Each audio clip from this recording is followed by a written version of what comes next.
வாசல் Christian assembly சார்பாக என்னுடைய வாழ்த்துக்களை உங்களுக்கு தெரிவித்துக் கொள்கிறேன். 2 சாமுவேல் 9:13 இப்படியாக எழுதப்பட்டிருக்கிறது. மேவிபோசேத் ராஜாவின் பந்தியில் நித்தம் அசனம் பண்ணுகிறவனாய் இருந்தபடியினால் எருசலேமில் குடியிருந்தான் என்று அங்கு எழுதப்பட்டிருக்கிறது. இந்த மேவிபோசேத் யார் என்று நாம் பார்ப்போம் என்றால், சவுல் ராஜாவுடைய பேரனாக காணப்பட்டான். சவுல் ராஜாவுடைய மகனாகிய யோனத்தானுடைய மகன்தான் மேவிபோசேத். இந்த மேவிபோசேத் தாவீதோட ராஜாவுக்கு இடமிருந்து எப்படி அவனுக்கு தயையும் கிருபையும் கிடைத்தது என்று நாம் பார்ப்போம் என்றால் வாசிக்கலாம். 1 சாமுவேல் 18:1. அவன் சவுலோடே பேசி முடித்த பின்பு யோனத்தானுடைய ஆத்மா தாவீதின் ஆத்மாவோட ஒன்றாய் இசைந்திருந்தது. யோனத்தான் அவனை தன் உயிரை போல சிநேகித்தான். யோனத்தான் தாவீதும் க்ளோஸ் ஃப்ரெண்ட்ஸ். யோனத்தான் தாவீதும் உடைய ரொம்ப மிகவும் நேசித்தான். தன்னுடைய ஆத்மாவை போல தாவீதை நேசித்தான். அது மட்டும் இல்லை, அவன் எப்படி அவங்களுடைய 2 பேருடைய இருதயம் ஒற்றுமையாக காணப்பட்டது. அவனுடைய இருதயமும் தாவீதுடைய இருதயமும் ஒற்றுமையாக காணப்பட்டது. அதனாலதான் அவங்க க்ளோஸ் நண்பர்களாக இருந்தபடியினால்தான் மேவிபோசேத்துக்கு ஒரு கிருபையும் தயம் கிடைத்திருந்தது. அவன் மிகவும் நேசித்தான். ஆனாலும் யோனத்தான் தாவீதை பெலனையோ அவனையோ சார்ந்து அவன் ஜீவிக்கல. ஆனா யோனத்தான் கர்த்தருக்குள்ளாக விசுவாசத்துடன் தான் அவன் வாழ்ந்து வந்தான். அதாவது தாவீது பிதாவுக்கு அடையாளமாகவும் யோனத்தான் இயேசு கிறிஸ்துவுக்கு அடையாளமாக காணப்படுகிறது.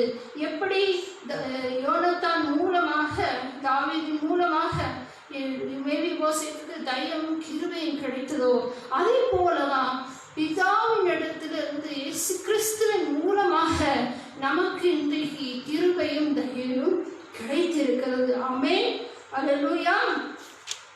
இந்த மேவிபோசேத் என்றால் என் பேர் என்று நம்ம பார்க்கிறோம். அந்த பேருக்கு அர்த்தம் என்ன அப்படின்னு பார்த்தா, அவன் வெட்கத்தை விரட்டியவன் என்று அங்க சொல்லப்பட்டிருக்கிறது. வெட்கத்தின் வாயில் இருந்தது என்பது பொருள்.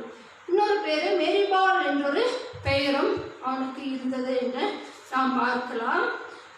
அதாவது இந்த தினம் நிறைய விசுவாசிகளுக்கு சத்ருவானவன் வெட்கத்தை உண்டாக்கி இருக்கிறான். அப்படின்னா இயேசு கிறிஸ்துவோடைய சுவிசேஷத்தை அவருக்காக எழுதி பிரகாசிக்கப்படாதபடிக்கு அவர்கள் மேல வெட்கத்தை போட்டு இருக்காங்க. அதாவது வெட்கம் என்கிற சத்ருவோடைய பெரிய ஒரு ஆயுதம் அவன் கையில வச்சிருக்கிறான். அதாவது விசுவாசிகளை எழும்பு விடாதபடிக்கு, ஆண்டவருடைய வசனத்தை ஆண்டவருக்காக பாட விடாதபடிக்கு அவன் தந்திரமாக செயல்படுகிறதான காணப்பட்டு இருக்கிறான். அதனாலதான் 2 தீமோத்தேயு 1:8 வாசிக்கலாம். ஆகையால் நம்முடைய கர்த்தரை பற்றிய சாட்சியை குறித்தாவது, அவர் நிமித்தம் கட்டப்பட்டிருக்கிற எண்ணெய் குறித்தாவது நீ வெட்கப்படாமல் தேவ வல்லமைக்கு ஏற்றபடி சுவிசேஷத்திற்காக என்னோட கூட தீங்கன்பவி. பவுல் அப்போஸ்தலன் தன்னுடைய ஆவிக்குரிய மகனாகிய தீமோத்தேயுவிடம் என்ன சொல்கிறார் என்று பார்த்தோம் என்றால், கர்த்தர் நிமித்தமும் சாட்சி நிமித்தமும் அவருடைய சுவிசேஷத்தின் நிமித்தம் நான் கட்டப்பட்டு இருக்கிறதை குறித்து நீ வெட்கப்படாத. சுவிசேஷத்தை, தேவனுடைய சுவிசேஷத்தை குறித்து நீ வெட்கப்படாதபடிக்கு என்னோட கூட தீங்கு அனுபவி அப்படின்னு அங்க சொல்லப்பட்டிருக்கிறது. 2 காரியங்கள் சொல்லப்பட்டிருக்கிறது. முதலாவது என்ன சொல்றான்னா, நீ வெட்கப்படாமல் சுவிசேஷத்தை தேவனுக்கு என்று அறிவி என்று சொல்றான். அப்ப இந்த பவுல் அப்போஸ்தலன் இந்த நிருபத்தை எழுதும் போது அவன் ரோமர் சிறையில் நீரோ மன்னனால அங்க அடைக்கப்பட்டிருந்தான். அதனால தீமோத்தேயுட்ட சொல்றாரு, நீ நான் இந்த ரோமர் மன்னனால நான் இங்க கட்டப்படல, சிறையில் வைக்கல, இது சுவிசேஷத்தின் நிமித்தம் கர்த்தருக்காக தான் நான் இங்க சிறை இருக்கிறேன். அதனால ஏன் வெட்கத்தை நீ பார்க்காத படிக்கு, வெட்கமா எண்ணாத படிக்கு நீ என்ன சொல்லணும், நீ வெட்கப்படாத படி கர்த்தருடைய சுவிசேஷத்தை பக்தியோடு வைராக்கியத்தோடு நீ சுவிசேஷத்தை அறிவிக்க வேண்டும் என்று இருக்கிறார். ஏன் என்றால் வாசிக்கலாம் 2 தீமோத்தேயு 1:12. அதிநிமித்தம் நான் இந்த பாடுகளையும் அனுபவிக்கிறேன், ஆயினும் நான் வெட்கப்படுகிறதில்லை. ஏனென்றால் நான் விசுவாசிக்கிறவர் இன்னார் என்று அறிவேன். நான் அவரிடத்தில் ஒப்பு கொடுத்ததை அவர் அந்நாள் வரைக்கும் காத்துக்கொள்ள வல்லவராய் இருக்கிறார் என்று நிச்சயத்தும் இருக்கிறேன். ஏனென்றால் நான் சுவிசேஷத்துக்காக நான் வெட்கப்படக்கூடாது. நான் விசுவாசிக்கிறவர் இன்னார் என்று அறிவேன். நான் அவரிடம் ஒப்பு கொடுத்ததை அவர் அந்நாளில் வரைக்கும் காத்துக்கொள்ள வல்லவராயிருக்கிறார் என்று நிச்சயித்திருக்கிறேன் என்று சொல்கிறத பார்க்கிறோம். வெட்கம் என்னுடைய வாழ்க்கையில கூட ஒரு வெட்கம் காணப்பட்டது. கேன்சர் வியாதிக்கு அப்புறம் நான் ஊழியம் செய்ய ஆரம்பித்தேன், கர்த்தருக்காக சாட்சி சொல்ல ஆரம்பித்தேன். அதுக்கப்புறம் கொஞ்சம் வருஷம் கழிச்சு எனக்கு கிட்னி க்ரானிக் டிசீஸ் வந்தது. மறுபடியும் ஹாஸ்பிட்டல் போக இருந்தது.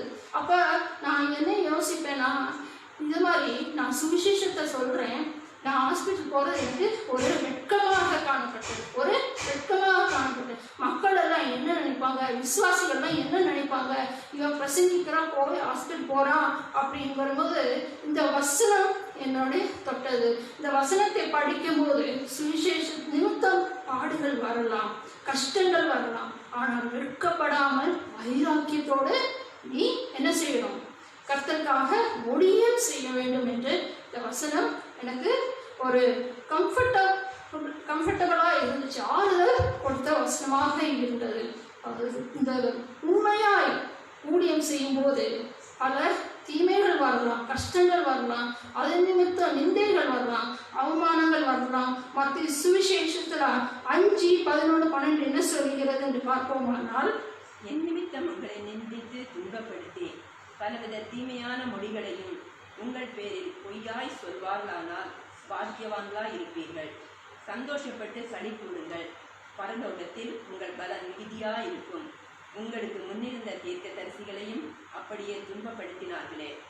பாருங்க, இந்த சுவிசேஷத்துல ஏசப்பா எழுதுறாரு, என்ன எழுதுறாரு, நீங்க நிந்தப்பட்டாலும் என் நிமித்தம் எந்த காரணத்தை கொண்டு நீங்க நிந்திக்கப்படலாம், துன்பப்படலாம், கஷ்டப்படலாம், எது வேணாலும் சிறைப்படலாம், என்ன வேணாலும் வரலாம்.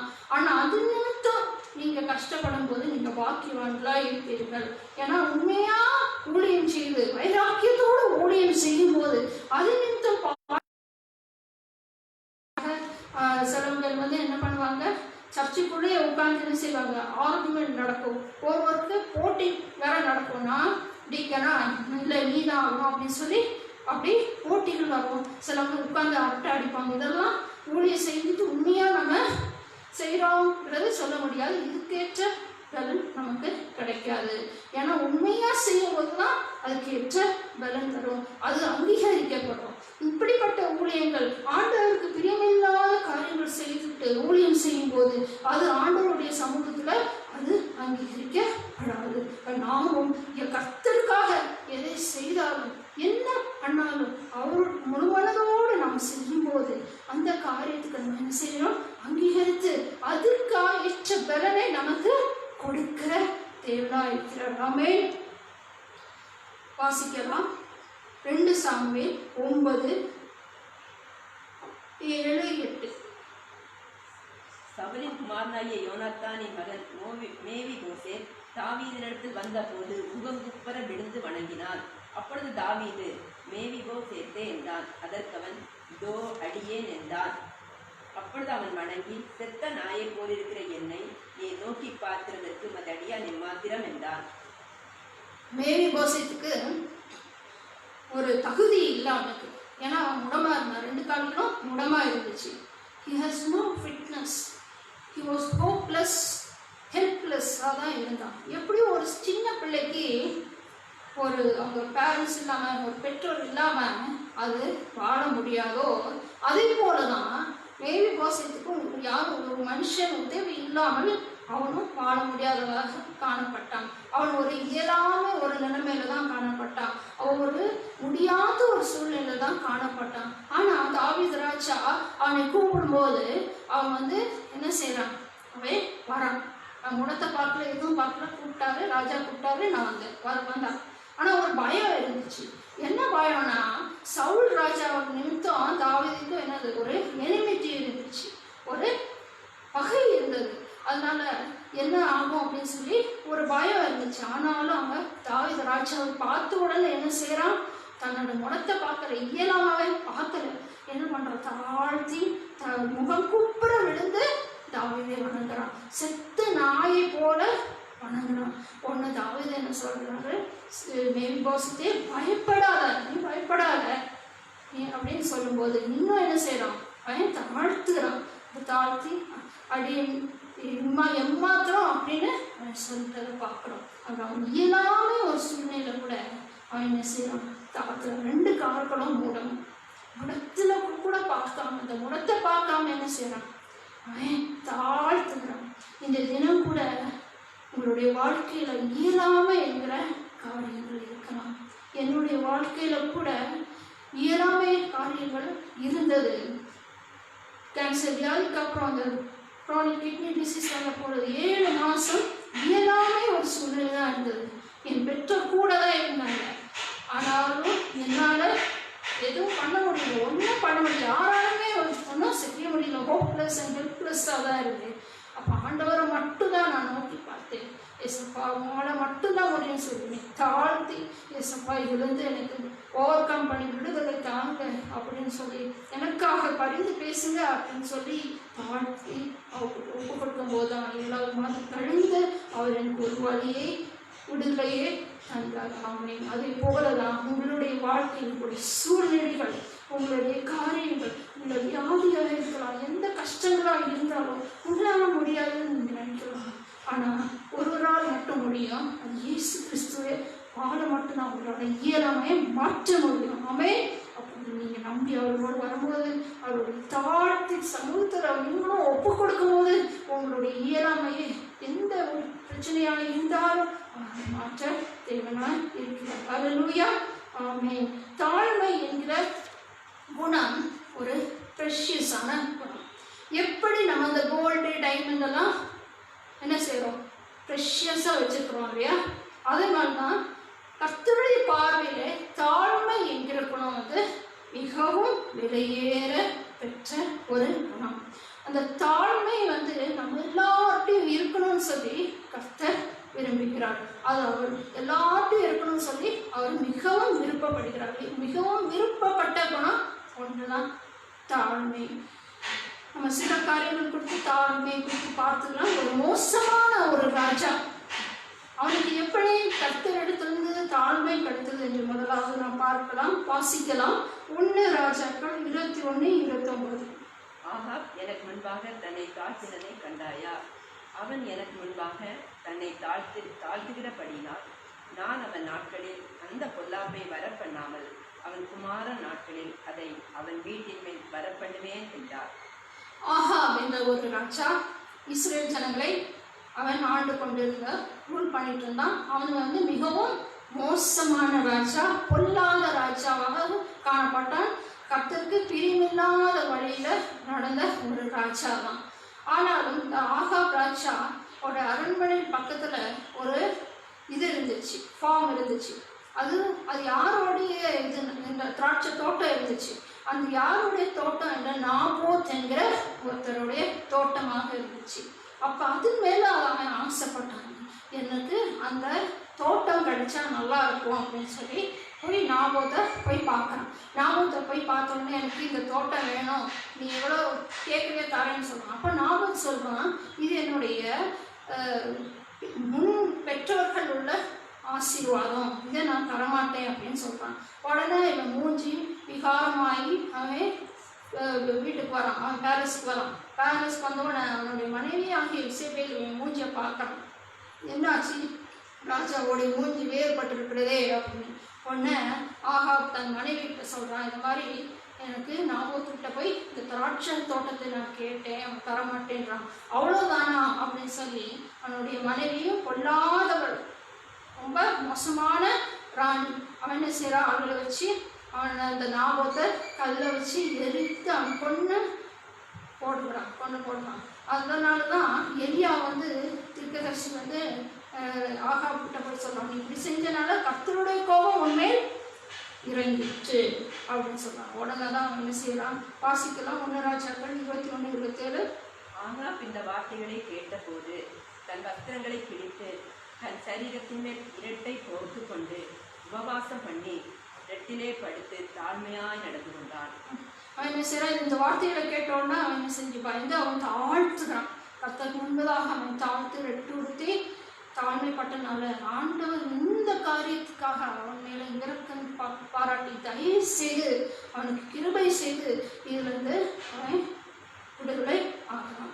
அவன் கர்த்தருடைய கோபாக்னே அவன் மேல இறங்காதபடிக்கு அவன் இந்த விஷயத்துல அவன் விடுதலை ஆகிறான். மற்ற இந்த விஷயத்துல அவன் பொல்லாத ஒரு ராஜா தான். அவன் பொல்லாத ராஜாவுக்கு தான் அவன் கடைசியில கஷ்டப்பட்டு தான் ஆண்டவர் ஒரு கோபம் அப்படி இறங்கி தான் அவன் செத்தான். அப்ப பாருங்க, ஒரு பொல்லாத ராஜா, ஒரு பொல்லாத மனுஷன் இல்லாட்டா முரட்டு மனுஷன் இல்லாட்டா விக்கிரகக்காரர்களோ இல்ல வேசித்தனம் பண்றவர்களோ விபச்சாரக்காரர்களோ யாரா இருந்தாலும் கர்த்தருடைய சமூகத்தில் வந்து உண்மையாய் தாழ்த்தி நான் இப்படி செஞ்சுட்டேன், என்னை மன்னிச்சிடுங்க, உங்களுடைய பிள்ளையாய் மாற்றுங்க அப்படின்னு கேட்கும் போது கண்டிப்பா என்ன செய்வாரு, உங்களுக்கும் தயப்பாரு, கண்டிப்பா ரட்சிக்கிற தேவனாக இருக்கிறார். ஆமென். வாசிக்கலாம் 2 ராஜாக்கள் 22:1-2. யோசியா ராஜாவாகிற போது 8 வயதாயிருந்து 31 வருஷம் எருசலேமில் அரசாண்டான்.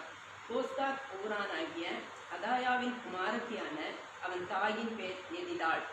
அவன் கர்த்தரின் பார்வைக்கு செம்மையானதை செய்து தன் தகப்பனாகிய தாவீதின் வழிகளிலெல்லாம் வலது இடதுபுறம் விலகாமல் நடந்தான். யோசியா ராஜா 8 வயதுல என்ன பண்ணான், ராஜாவாக மாறினான். இந்த ராஜா வந்து 31 வருஷம் எருசலேம்ல அரசாண்டான். அரசாண்டு கர்த்தருடைய பார்வைக்கு ஒரு செம்மையான வழியிலே நடந்தான்.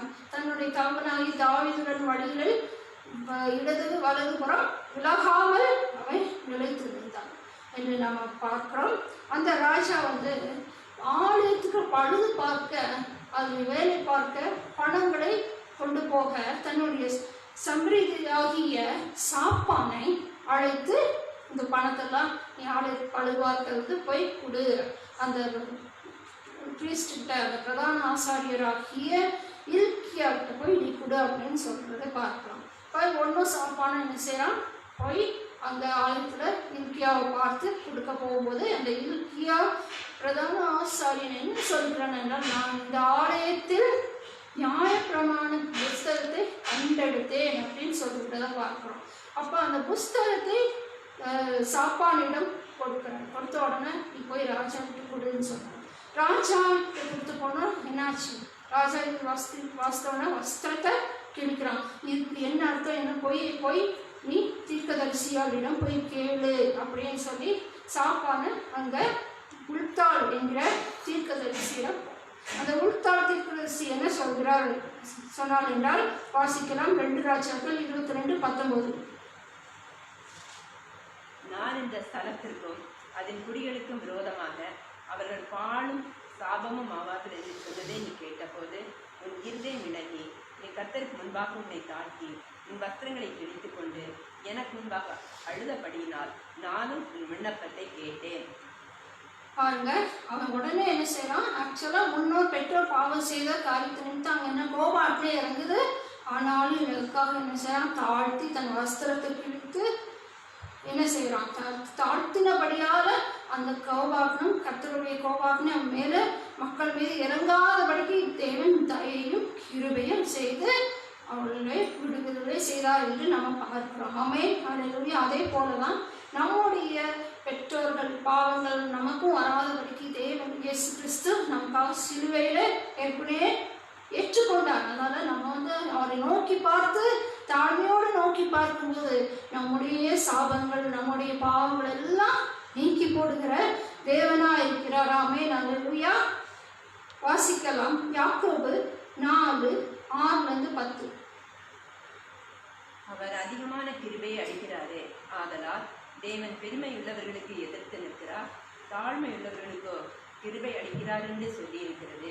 ஆகையால் தேவனுக்கு பின்படுங்கள், பிசாசுக்கு எதிர்த்து நில்லுங்கள், அப்பொழுது அவன் உங்களை விட்டு ஓடி போவான். தேவனிடத்தில் சேருங்கள், அப்பொழுது அவர் உங்களிடத்தில் சேருவார். பாவிகளே, உங்கள் கைகளை சுத்திகரியுங்கள், இருமனமுள்ளவர்களே உங்கள் இருதயங்களை பரிசுத்தமாக்குங்கள். நீங்கள் உயரப்பட்டு துக்கித்து அழுங்கள். உங்கள் நகைப்பு துக்கிப்பாகவும் உங்கள் சந்தோஷம் சஞ்சலமாகவும் மாறக்கடவது. கர்த்தருக்கு முன்பாக தாழ்மைப்படுங்கள், அப்பொழுது அவர் உங்களை உயர்த்துவார். கர்த்தருக்கு முன்பாக தாழ்மைப்படுங்கள், அப்பொழுது அவர் உங்களை உயர்த்துவார். கர்த்தர் பெருமை உள்ளவர்களுக்கு எதிர்த்து நிற்கிறாரு. அப்ப என்ன சொல்றாங்க? தேவனுக்கு கீழ்ப்படிங்கள், சாத்தானுக்கு எதிர்த்து நிற்கணும்னு சொல்றாங்க. அப்ப சாத்தானுடைய காரியங்கள் எல்லாவற்றுக்கும் நம்ம என்ன செய்யணும்? எதிர்த்து நிற்கணும், பெருமைக்கு எதிர்த்து நிற்கணும். கலாத்தியர் 5ஆம் அதிகாரத்துல நம்ம பார்த்தோம் என்றால் அங்கே ஒரு பட்டியலே போட்டிருக்கிறது, எதெல்லாம் சாத்தானுடைய கிரியைகள் அப்படின்னு சொல்லி போட்டிருக்கிறது. அப்போ அத்தனை காரியங்களுக்கு நம்ம என்ன செய்யணும்? பொய்க்கு நம்ம எதிர்த்து தான் நிற்கணும். பொய், விபச்சாரம், வேசித்தனம், சண்டைகள், விரோதங்கள் எல்லாவற்றுக்கும் நம்ம என்ன செய்யணும்? இடம் கொடுக்கக்கூடாது. சத்துருவானவன் வருவான், நமக்கு பெருமை கொண்டு வருவான். கொஞ்சம் நல்லா இருக்கணும், கொஞ்சம் உயர்வை கொண்டு வந்தோன்னா பெருமை கொண்டு வருவான். நான் பெருமைக்கு நம்ம என்ன செய்யணும்? எதிர்த்து நிற்கணும். பெருமை வந்துருச்சுன்னு சொல்லி பெருமையை அணைக்கக்கூடாது. யோசேப்பு வந்து ஒரு விபச்சார காரியத்தினால அவன் வந்து அந்த ராணி வந்து அணைக்கலை, என் கூட வா அப்படின்னு சொல்லி அவன் அணைக்கலை, அவன் அதை விட்டு விலகி போனான். அது மாதிரி தான் பெருமையை வந்து பெருமை வந்துருச்சுன்னு சொல்லி நம்ம பெருமையை என்ன செய்யக்கூடாது? அணைக்கக்கூடாது. அது மாதிரி விரோதமாக எதிர்த்து தான் நிற்கணும்.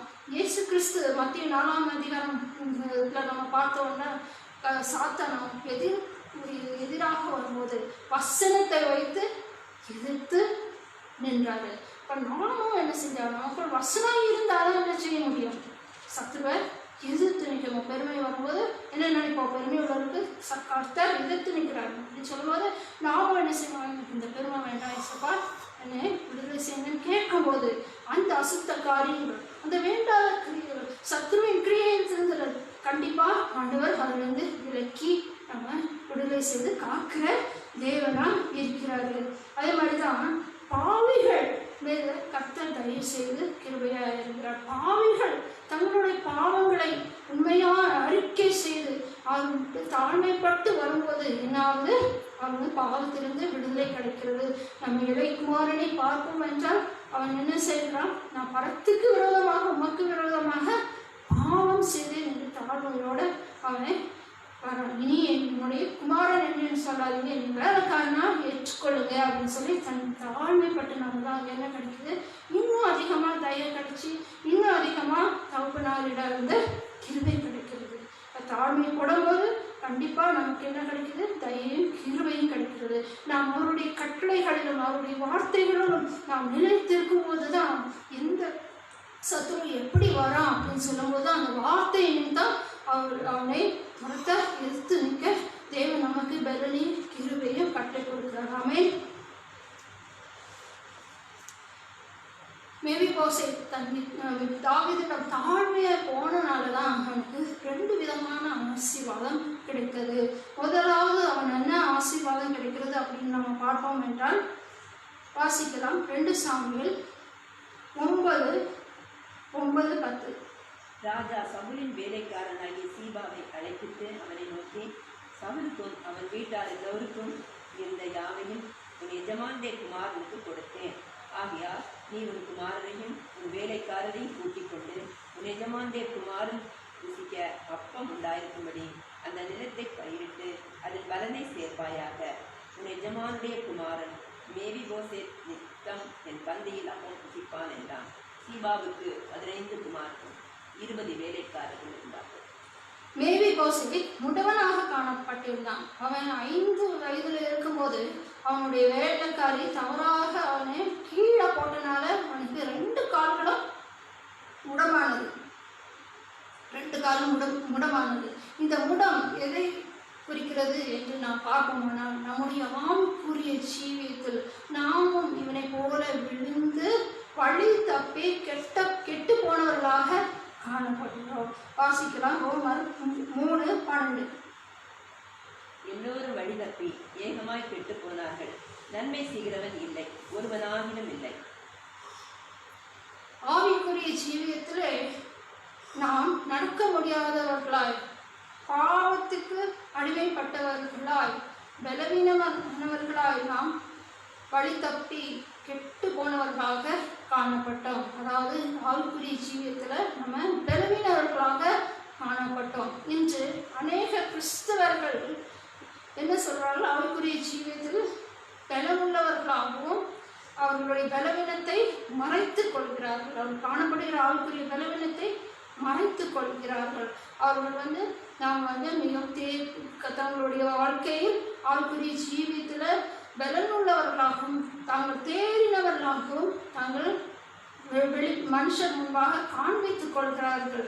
ஆனால் அவர்கள் தங்களுடைய வீக்னஸ், தங்களுடைய பலவீனங்களை கர்த்தருக்கு முன்பதாகவும் மற்ற மனுஷர்களுக்கு முன்பதாகவும் மறைத்து கொள்கிறார்கள், காண்பித்துக் கொள்கிறார்கள்.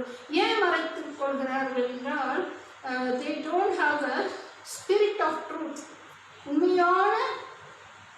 உண்மையான சுவிசேஷம், உண்மையான சத்தியம் அவர்களிடத்தில் இருக்காததாங்க அப்படி மறைத்து கொண்டு வெளியே பலனுள்ளவர்களாக காண்பித்துக் கொள்கிறார்கள். லூக்கா எழுதின சுவிசேஷத்தில் 18ஆம் அதிகாரத்தில் நம்ம பார்ப்போம் என்றால், அங்கே ஆயக்காரனும் பரிசேயரும் குறித்து அங்கே எழுதப்பட்டிருக்கிறது. 2 பேரும் என்ன செய்கிறாங்க? 2 பேரும் ஆலயத்துக்கு போகிறாங்க. முதலாவது பரிசேயன் போகிறான். பரிசேயன் போனோடனே அவன் என்ன சொல்கிறான்? நான் குற்றவாளியாக இல்லை, நான் 2 முறை வாரத்துக்கு உபவாசிக்கிறேன், உண்மையான தசம பாகத்தெல்லாம் கொடுக்குறேன், நான் இந்த ஆயக்காரன மாதிரி நான் இல்லை அப்படின்னு தன்னை பெருமைப்படுத்திக் கொள்கிறான்.